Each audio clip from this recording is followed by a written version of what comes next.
എല്ലാ പ്രിയ കൂട്ടുകാർക്കും സുലൈമാനി യൂട്യൂബ് ചാനലിൻ്റെ പുതിയൊരു എപ്പിസോഡിലേക്ക് സ്വാഗതം.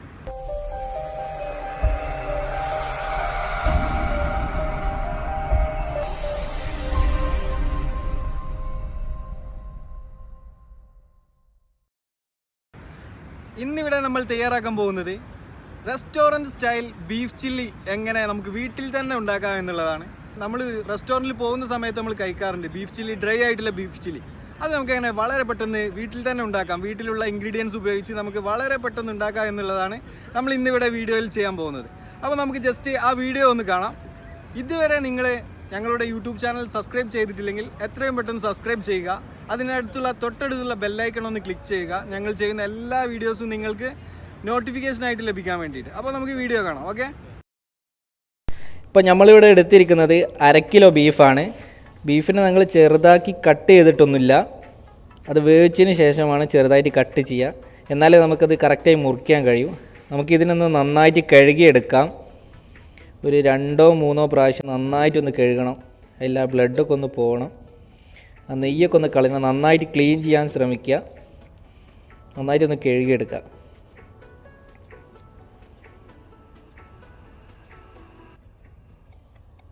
നമുക്ക് കഴുകിയ ഇതിനെ ഒരു മസാല കൂട്ടിയിട്ട് നമുക്കൊന്ന് വേവിച്ചെടുക്കണം.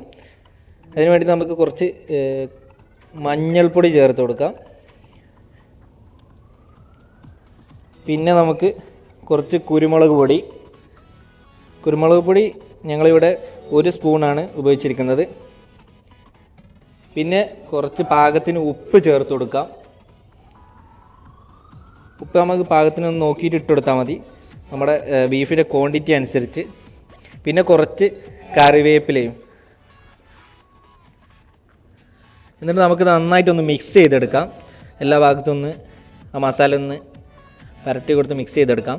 ഇനി നമുക്ക് ഇതിലേക്ക് കുറച്ച് വെള്ളം ചേർത്ത് കൊടുക്കണം. വേവിക്കാനുള്ള 2 ഗ്ലാസ് വെള്ളമാണ് ഞങ്ങളിവിടെ ഉപയോഗിച്ചിരിക്കുന്നത്. എന്നിട്ട് നമുക്കൊന്ന് നന്നായിട്ട് വേവിച്ചെടുക്കാം. ഇതിനൊന്ന് ഒരു 8-9 വിസിൽ എന്തായാലും അടിക്കണം, കാരണം ബീഫ് ആയതുകൊണ്ട് നല്ല വേവ് ഉണ്ടാവും. നന്നായിട്ടൊന്ന് വേവിച്ചെടുക്കാം നമുക്ക്. എന്നിട്ട് നമുക്ക് ഈ വേവിച്ച ബീഫിനെ നമുക്കൊന്ന് ചെറിയ നീളത്തിൽ അരിഞ്ഞെടുക്കണം. കാരണം എന്നാൽ ആ നീളത്തിൽ അരിഞ്ഞാൽ അതിൻ്റെ ഒരു ഭംഗി കിട്ടും.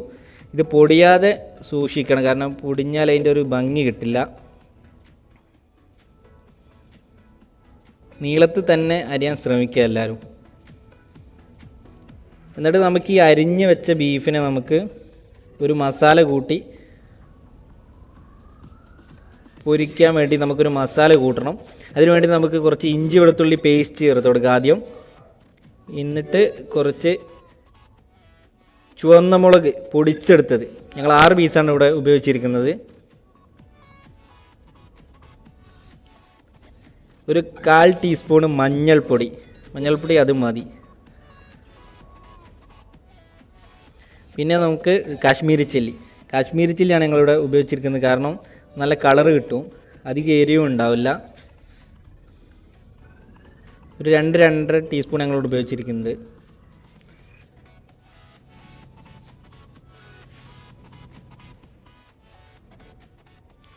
ഇനി കുറച്ച് പെപ്പർ പൗഡർ, ഞങ്ങളിവിടെ 1/4 ടീസ്പൂണാണ് എടുത്തിരിക്കുന്നത്, കാരണം നമ്മൾ നേരത്തെ ഇട്ടുകൊണ്ട് അത് അധികം കയ്പ് എരിവ് കൂടുകയൊക്കെ വരും. അതുകൊണ്ട് ഞങ്ങൾ 1/4 ടീസ്പൂണാണ് ഉപയോഗിച്ചിരിക്കുന്നത്.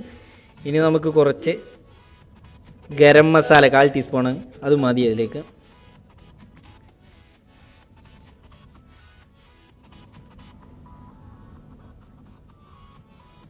നമുക്ക് കോൺഫ്ലവർ ആണ് വേണ്ടത്. കോൺഫ്ലവർ നമ്മളൊരു 3-3.5 ടീസ്പൂണാണ് ഉപയോഗിച്ചിരിക്കുന്നത്, കാരണം കോൺഫ്ലവർ ഉണ്ടായാലും അതിൻ്റെ ഒരു കോട്ടിങ് കിട്ടും. ആ ഒരു ഫിനിഷിങ് ഉണ്ടാണെങ്കിൽ കോൺഫ്ലവർ വേണം. ഇനി നമുക്ക് പാകത്തിന് കുറച്ച് ഉപ്പ് ചേർത്ത് കൊടുക്കാം. ഉപ്പ് കൂടരുത്, കയ്പ്പ് വന്നാളും ഉപ്പ് കൂടിയാൽ. പിന്നെ നമുക്ക് ചെറുനാരങ്ങ, ഞങ്ങളിവിടെ ഒരു വലിയൊരു ചെറുനാരങ്ങയാണ് ഉപയോഗിച്ചിരിക്കുന്നത്, കാരണം ഇത് അത്യാവശ്യം നീരുള്ള ചെറുനാരങ്ങയാണ്. നമ്മുടെ നാട്ടിൽ ചെറുതൊക്കെ ആണെങ്കിൽ അത്ര നീരുണ്ടാവില്ല, 2 എണ്ണമൊക്കെ വേണ്ടി വരും. അപ്പോൾ ഞങ്ങൾ ഒരു ചെറുനാരങ്ങ, വലിയൊരു ചെറുനാരങ്ങ ഫുള്ളായിട്ട് പിഴിഞ്ഞിരിക്കുകയാണ്. കാരണം ചെറുനാരങ്ങ അതിൻ്റെ ഒരു പുളി ടേസ്റ്റ് ഉണ്ടാവും. പുളി ടേസ്റ്റ് ഉണ്ടെങ്കിൽ കഴിക്കാനൊരു രസം ഉണ്ടാവും. നമുക്ക് നന്നായിട്ടൊന്ന് മിക്സ് ചെയ്തെടുക്കാം ഇനി ഇതിനെ. നന്നായിട്ടൊന്ന് മിക്സ് ചെയ്തെടുക്കുക. കാരണം ആ പൊടിയൊക്കെ ഒന്ന് എല്ലാ പൊടികളും ഒന്ന് മിക്സ് ചെയ്തെടുക്കണം.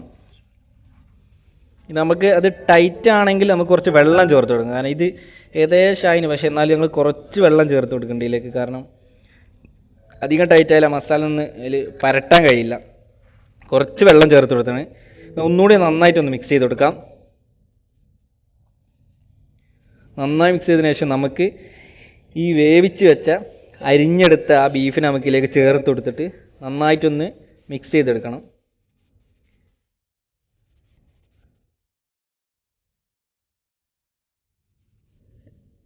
നമുക്ക് നന്നായിട്ടൊന്ന് മിക്സ് ചെയ്തെടുത്തതിന് ശേഷം ഇതൊരു 5 മിനിറ്റ് വെച്ചാൽ നന്നാകും. കാരണം എന്നാൽ ആ മസാല ഒന്ന് നന്നായിട്ട് പിടിച്ച് കിട്ടും. ഓക്കെ, നന്നായിട്ടൊന്ന് കുഴച്ചെടുക്കാം. ഞങ്ങളിപ്പോൾ ചട്ടി ചൂടാക്കാൻ വെച്ചിട്ടുണ്ട്. ചട്ടി ഒന്ന് ചൂടായൊന്ന് നോക്കാം നമുക്ക്.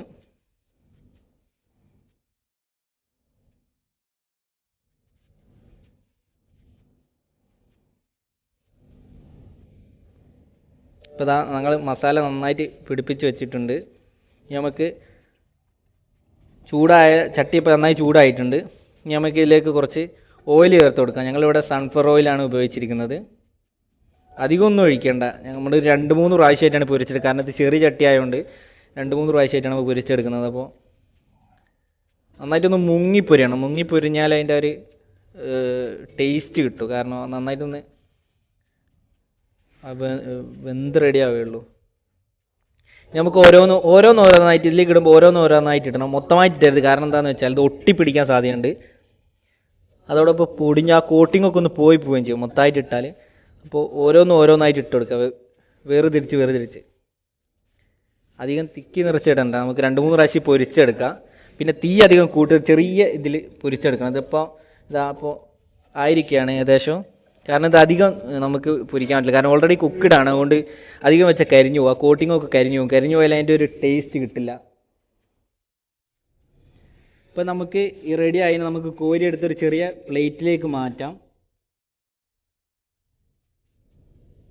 നമുക്ക് ഓരോ റൗണ്ടായിട്ട് ഇത് ഇടണം. നമുക്ക് അടുത്ത റൗണ്ട്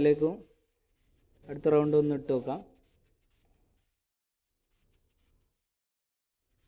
അടുത്ത റൗണ്ട് ഇട്ട് ഇനിയിപ്പോൾ നമ്മുടെ ഐറ്റം റെഡി ആയിരിക്കുകയാണ്. നമ്മുടെ ഐറ്റം അപ്പോൾ എല്ലാവരും ഒന്ന് വീട്ടിൽ ട്രൈ ചെയ്യുക. ഞങ്ങൾ ഇതിനൊന്ന് ചെറുതായിട്ട് ഗാർണിഷ് ചെയ്തിട്ടുണ്ട്. നിങ്ങളുടെ വീട്ടിൽ ഗസ്റ്റൊക്കെ വരുമ്പോൾ ഒന്ന് ട്രൈ ചെയ്യുക.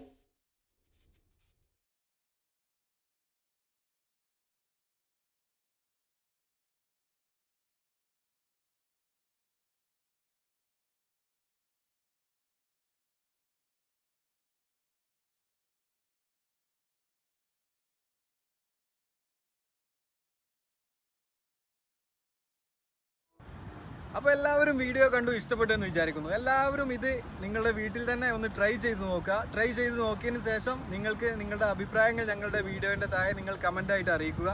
അപ്പോൾ പുതിയ വീഡിയോസുമായി ഇനിയും ഞങ്ങൾ വരുന്നതായിരിക്കും. നിങ്ങളുടെ എല്ലാവരെയും വിലയേറിയ സപ്പോർട്ട് ഞങ്ങൾക്കുണ്ടാവണം. അതുവരേക്കും ബൈ.